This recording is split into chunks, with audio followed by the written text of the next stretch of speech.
Oi, gente, hoje eu tô aqui com a Jussi. Ela vai contar tudo sobre o trabalho dela. Ela é consultora de amamentação aqui na Austrália, ajuda a comunidade brasileira, as mães, né, que estão aqui sem suporte de família. A gente está aqui sozinha realmente e ela é um anjinho na vida dessas mamães. Então fica com a gente.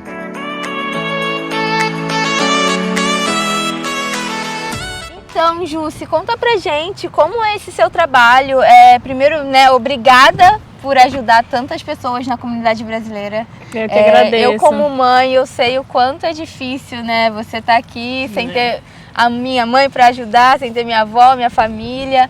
Então, você tá fazendo esse papel na vida de muitas mamães. Conta pra gente. Eu que agradeço, Fê, o convite, né, de estar aqui expondo um pouquinho do meu trabalho.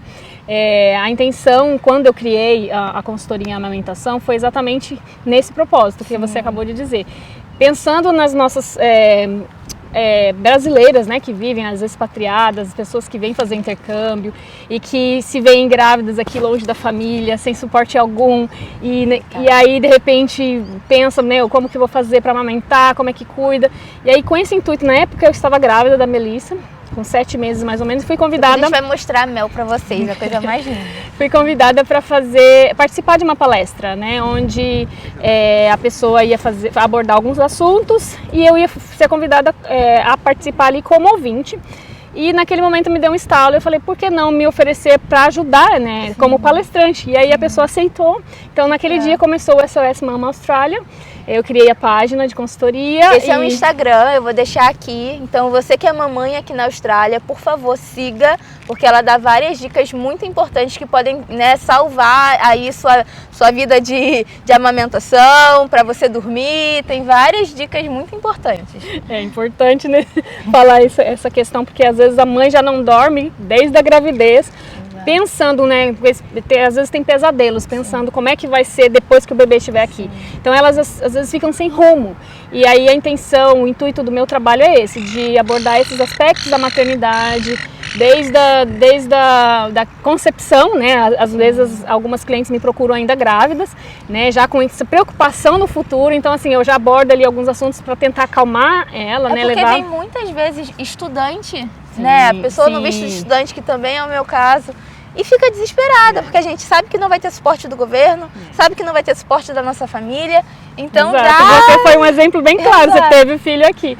E aí a gente sabe o sufoco que é não ter o apoio, né, não ter com quem contar, principalmente nessas horas, né, e a gente sabe que depois que nasce o bebê é um turbilhão de hormônios, né, as mães ficam realmente mais, às vezes até mais down, né, mais para baixo, porque não tem essa pessoa ali para dar esse apoio, esse suporte. Então eu acabo fazendo esse papel, né, das mãezinhas, das sogras, das amigas, e ajudo muitas mãezinhas nessa questão, não só da amamentação, mas do cuidado com RN, né, no pós-parto, etc. Mas o meu foco principal realmente na minha página e na minha consultoria é a abordagem com a amamentação. A minha experiência no Brasil é voltada a essa área. Você é enfermeira, né? Eu sou técnica de enfermagem no Brasil, mas minha graduação é em nutrição. Sou nutricionista. Aqui é assim, né? A gente se vira nos 30. A Austrália, o legal da Austrália é que a gente se reinventa, né? Mas eu já tinha isso, era um sonho já antigo no Brasil, eu já tinha vontade de fazer uma consultoria, eu juntamente com uma amiga. Hoje essa amiga tá no Canadá e eu aqui. E aí eu vi nesse momento a oportunidade de poder ajudar as nossas conterrâneas, né? Eu estava grávida e assim, naquele momento até acho que os hormônios me ajudaram e deu esse estalo. Eu falei, por que não abrir essa consultoria e ajudar essas mãezinhas que tanto precisam, né? Estão longe de casa, longe da família. E assim, tem sido às vezes assim mais benéfico para mim. Vou dizer para vocês que às vezes eu saio ali, faço muitas amigas, eu tenho amigas assim, clientes que viraram amigas. E sempre me mandam fotinho dos bebês, sempre entra em contato, pergunta como é que tá. Até quando eu mudei de Sydney para cá, algumas já sofreram, sentiram saudade por conta disso. Então a gente acaba criando um vínculo com aquela mãe, que seria o lado da família, né? O papel da família, né, estando junto, mas nesse caso as imigrantes estando sozinhas aqui, elas sentem a necessidade de ter alguém para quem buscar socorro nesse momento, né? E eu passei muita dificuldade na questão da amamentação. Acredito que a maioria das mamães de primeira viagem, principalmente, também. E você, né, como você falou, a sua página é realmente voltada para a amamentação. O foco é esse, porque é um tabu, um desafio para muitas pessoas, né? Muitas às vezes acham que são, não um empecilho, mas assim um um obstáculo, né? Porque elas se baseiam muitas vezes na experiência de outras mães. É como a questão do parto, né? Muitas às vezes optam por um estilo de parto pela experiência de alguém próximo que viveu um outro tipo. Sim. E aí acaba que assusta essa pessoa, então ela acaba não indo atrás de informação, não buscando apoio, empoderamento, que eu acho que isso é primordial e é muito importante. Quanto mais informada essa mãe tiver, mais a chance dela conseguir passar por esse momento do puerpério, né, do pós-parto, no caso das complicações que possam acontecer. Então, assim, se ela tem aquilo na cabeça dela, o que pode acontecer e o que ela pode fazer para reverter aquilo ou não deixar acontecer, é a melhor coisa. Então, eu tento informar, jogo bastante informação lá, dúvidas que às vezes chegam para mim, de clientes, mensagens, então eu acabo postando muita coisa relacionada a isso, que é o que me perguntam no dia a dia. Né? E vamos aproveitar que a gente já está nesse assunto das dúvidas das pessoas e tudo. O que você lembra que são as dúvidas mais frequentes que você pode aproveitar, né, e estar ajudando? Porque às vezes a pessoa ainda não é mamãe, mas daqui a pouco pode acontecer e ela já vai ter essa informação que você acha crucial, assim, todas as mamães precisam ter. Sim, uma eu acabei de falar, que é a questão da informação. Busque informação, né, de qualidade, não vá pelo da avó, da vizinha, eu não aumentei, você não vai conseguir. Eu acho que a primeira coisa que essa mãe tem que pôr em mente, né, é ter consciência de que ela pode tudo aquilo que ela quiser, né, que ela se esforçar. Claro que tem algumas exceções de problemas, às vezes com relação a cirurgias de mama ou colocação de prótese anterior, e aí isso pode causar uma dificuldade. Não vou dizer que as mães não vão conseguir amamentar por conta disso. É casos e casos, e a gente tem que estudar os casos individualmente. Por isso que eu acho que a mãe não tem que levar em consideração a experiência da fulana ou da ciclana. O dela é única, cada pessoa é única. Então eu sempre avalio a pessoa como um ser individual, e aí em cima do que ela me passar, aí a gente vai conversando e vai, né, tentando mudar aqui, mudar ali, ajeitar aqui, até que ela consiga chegar no objetivo final, que é amamentar. Então o seu programa ele é bem particular. É bem individual. Não é igual essas pessoas que vão no médico e tiram a receitinha para você, é a mesma receita para o próximo. Não, gente, é individual. Eu tenho que analisar todo o contexto familiar dessa mãe, porque muitas delas também são casadas com imigrantes e às vezes não tem apoio ou tem muito apoio. Então eu tento abordar e identificar quais pontos que podem estar interferindo e dificultando no processo de amamentação daquela pessoa. Porque geralmente pode ser também ansiedade, pode ser... A maioria das vezes a ansiedade gera muito...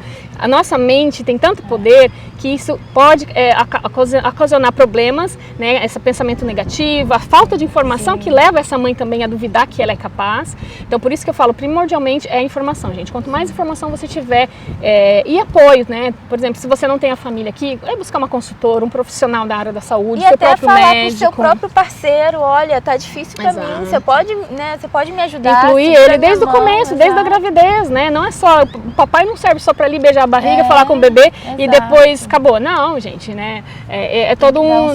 Exato, tem que ter esse apoio. A gente fala que é a rede de apoio, né, da mulher. Inclui marido, inclui os familiares, mas nesse caso da gente imigrante que não tem a família perto, é amigo, é um vizinho, quem tiver assim próximo que puder ajudar essa mãe. É uma dica que eu dou até para aquelas pessoas que têm uma amiga, um parente grávido, seja a rede de apoio dessa mulher, porque para ela vai ser muito importante. Vocês não sabem o quanto isso faz diferença no processo todo dessa amamentação dessa mãe. E eu nunca tinha parado para pensar nisso, né? Que às vezes a dificuldade em amamentar vem da sua ansiedade, vem do seu medo, vem dessas muita questão, exato, é muita questão da falta de informação, né? Muitas mães carregam já esse fardo nas costas porque a mãe ou a avó não conseguiu amamentar, e aí ela acha que interioriza aquilo, que ela acha que ela também não vai conseguir, e aí o fato dela pensar que ela não vai conseguir, nossa mente tem poder, ela não vai conseguir. Então, a partir do momento que ela fala, não, minha mãe não conseguiu, mas eu posso virar a chave, eu posso ser a primeira da família a conseguir, vou atrás, vou buscar informação. E assim, eu digo para vocês, os primeiros 5 dias pós o parto são os mais importantes para que o processo de amamentação da mãe siga adiante e ela tenha sucesso. Então, se você sentir qualquer dificuldade, o mínimo de dificuldade que você perceber, ou se você é um parente, um amigo próximo e nota essa dificuldade, até essa semana tive uma menina que entrou em contato comigo, ela mora aqui na Austrália, e ela falou, olha, minha irmã teve filha no Brasil, tá super preocupada em não conseguir amamentar, tá com dificuldade, tá com pouco leite, eu queria contratar você para falar com ela. Ela já teve uma abordagem de uma profissional lá, só que ela queria uma segunda opinião. Então eu falei, estou à disposição, estou aguardando o contato dela. Então assim, a pessoa percebeu a dificuldade, é nesse momento que você tem que buscar ajuda. Exato, tem que correr, né? E me fala um pouquinho mais sobre também a questão do sono, porque isso para mim foi um problema até quase um ano da Sofia, né? Para mim e pro meu marido foi muito complicado, foi bastante, eu acho que foi o maior desafio foi a questão de dormir. Para algumas mães também isso é um pesadelo, né? Mas o sono também está muito ligado ao ambiente da casa, aos anseios da mãe, né? A calma daquele ambiente. É claro que tem todo um processo também de desenvolvimento da criança, neurológico, de adaptação. Então, assim, tem vários fatores que influenciam. Também eu tenho que abordar com essa mãe, entender como é o contexto familiar, o que está envolvido ali naquele ambiente, para tentar entender as dificuldades dessa criança não conseguir dormir. E aí eu vou dando dicas também, não só de amamentação, mas todo esse contexto de sono e em outras coisas também.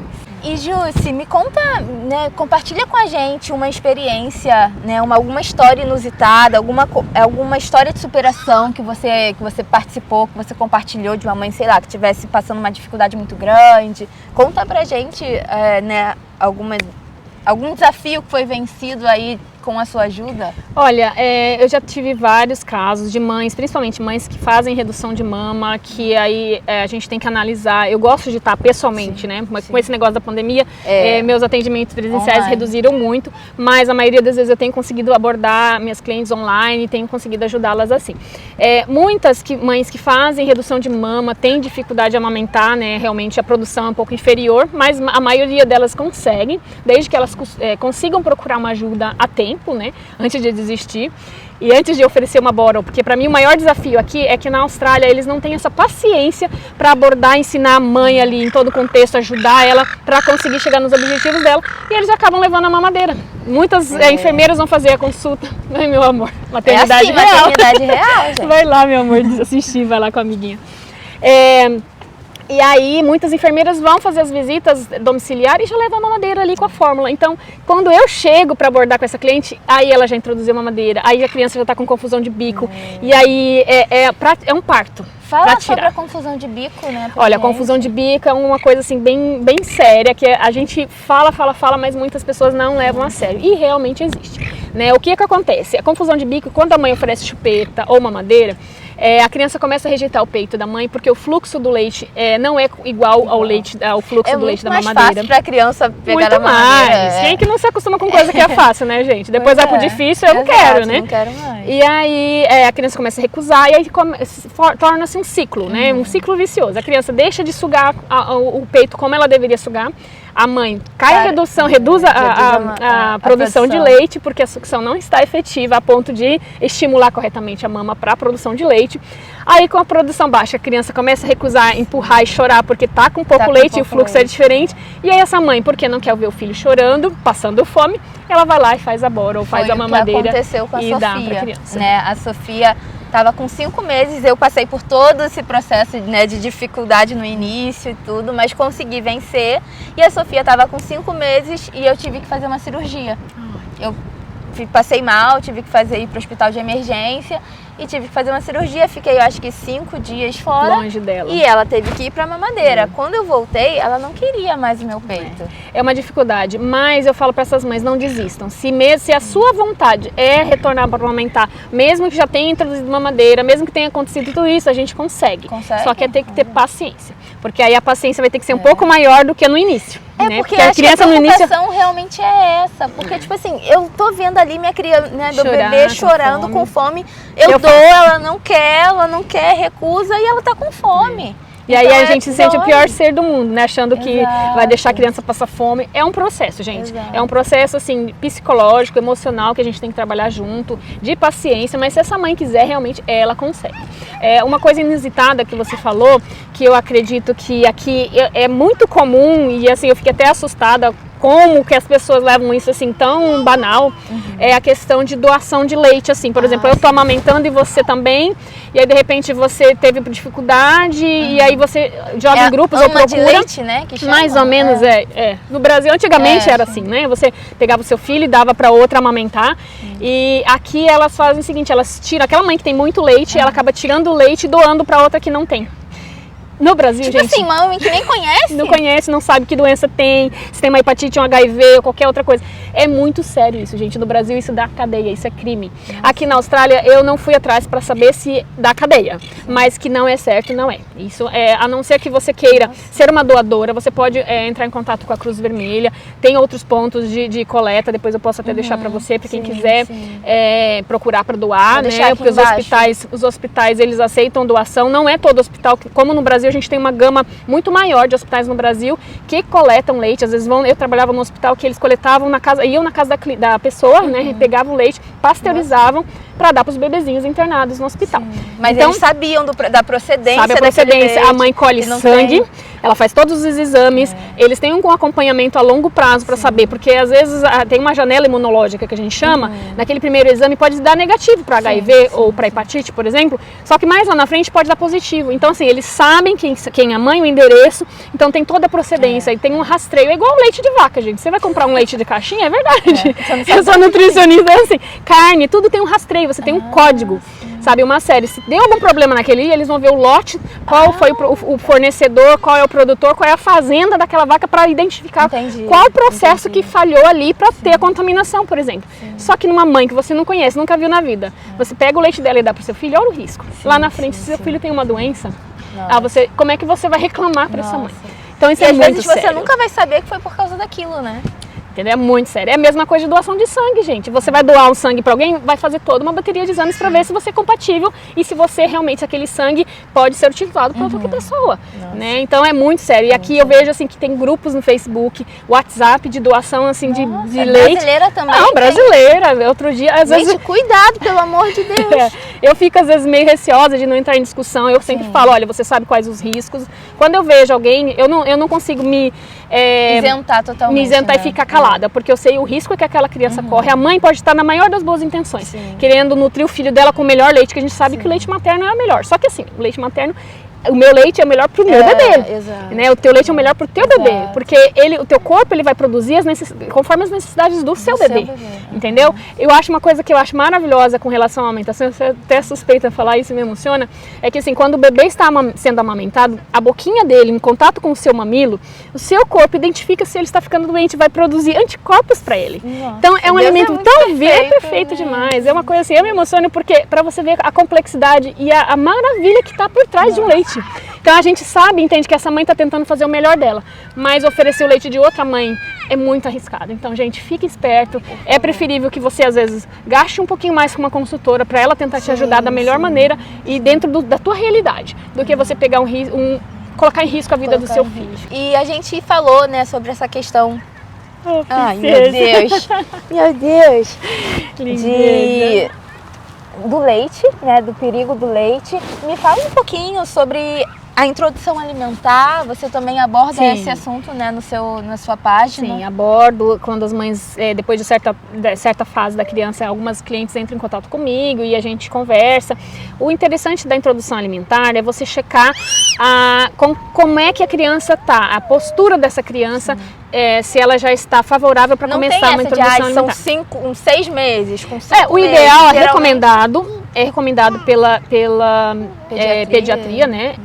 Que se comece a partir dos 6 meses. Mas, geralmente, a gente indica a mãe observar se a criança já está pronta. Que são postura da criança, se ela tem pescoço, se ela já firma o pescoço, se ela senta com mínimo de apoio ou se ela já senta sozinha e consegue equilibrar pescoço. Por que a gente observa isso? Porque o risco da criança se asfixiar com o alimento é muito maior se ela não tem essa coordenação toda.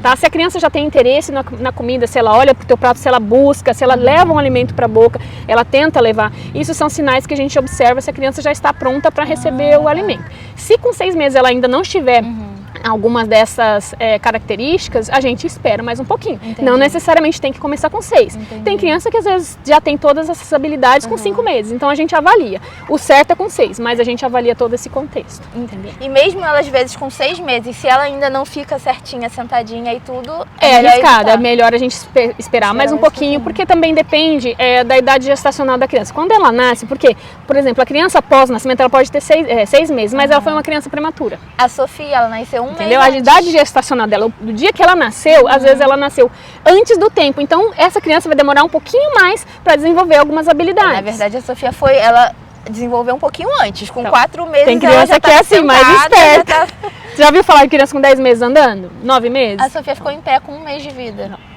Então, assim, a gente tem que avaliar individualmente cada criança. O certo, né, recomendado pelos pediatras, pelos médicos, é a partir de 6 meses, mas a gente avalia e a gente senta com essa mãe, dá as opções, formas para ela oferecer né, o alimento para a criança, as formas de cocção, de preparo, tudo certinho. Então, eu acho que é importante a gente ressaltar essa questão de você pode se informar, na verdade, você deve se informar. Sempre. Mas sempre observar o seu caso. É tudo muito individual. Tanto o sono, quanto a amamentação, quanto a introdução alimentar. Tudo vai realmente de cada família, né, de cada pessoa, cada criança, e observar tudo isso. Por isso que a informação sempre é o primordial, porque se uma mãe sabe que com 6 meses que começa, ela não vai ficar naquela ansiedade de querer oferecer antes. Né? E se ela sabe que o marco da criança é observar esses sinais, essas características, ela vai ficar atenta e quando ela notar que o filho dela tem, ela já vai, eu acho que ele já está pronto, preparado. Então a informação, gente, é primordial. E aqui, mais do que ninguém, né, tem muita informação para passar no Instagram dela, SOS Mom Austrália. Tem muita coisa legal, então segue lá. E se inscreve aqui no canal se você gostou desse vídeo, comenta, dá um joinha. E Jussi, muito obrigada. Eu que agradeço. Obrigada mesmo porque com certeza foi muita informação bacana.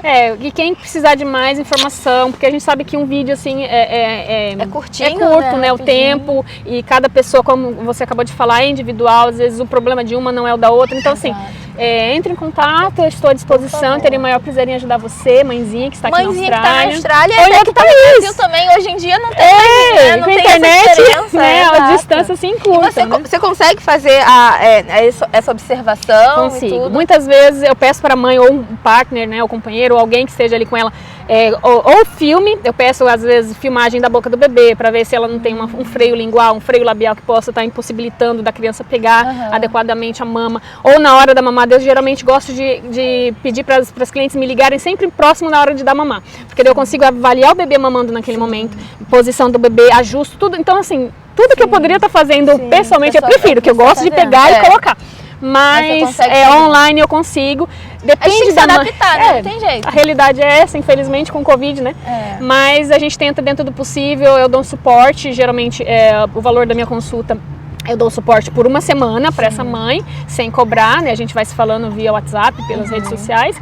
E aí depois disso, aí a gente cobra uma nova consulta. Eu tenho parceria com uma amiga em Sydney, que ela é uma consultora de parto, a Pamela. E aí as clientes dela, ela dá um bônus de presente para essas clientes. Então elas clientes sempre têm uma consultoria, 2 horas de consultoria comigo, que elas podem escolher 1 hora antes do parto ou deixar tudo para depois. A maioria das vezes elas fazem depois.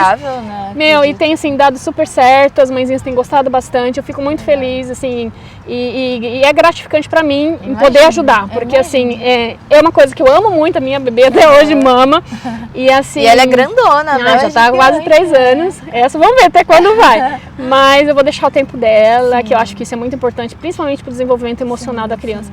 E a hora que ela quiser parar, a gente vai ter que trabalhar o emocional da mãe.